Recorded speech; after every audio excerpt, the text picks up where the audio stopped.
Est-ce qu'on va travailler 7 heures de plus par an? Votant 343, exprimé 335, pour 216, contre 119. L'amendement est adopté. Alors, la première question que tout le monde se pose, c'est qui a voté quoi? Bon, alors, la plupart de la gauche, la grande majorité, quasiment la totalité de la gauche, a voté contre. Et les 3 seuls sénateurs du Rassemblement national ont voté contre aussi. Vous devez savoir que les sénateurs sont élus au suffrage indirect. Ils sont élus par 78 000 grands électeurs. Mais alors qu'est-ce que c'est que ces grands électeurs?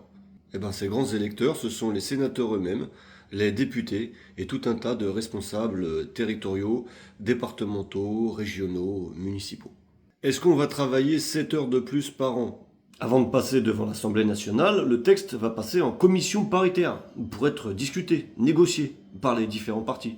Les Républicains et l'UDI sont du côté de Macron, et le gouvernement de Macron a d'ores et déjà fait savoir que s'il y avait trop d'opposition, il ferait appel au 49.3.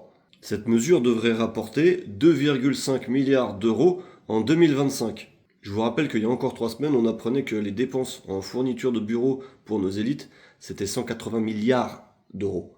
En même temps, je peux pas m'empêcher de vous rappeler qu'en Europe, c'est en France qu'on travaille le moins, et qu'avant 2002, on travaillait 39 heures par semaine, et pas 35, ce qui représente 188 heures par an. Bref, dites-moi ce que vous en pensez en commentaire. À bon entendeur.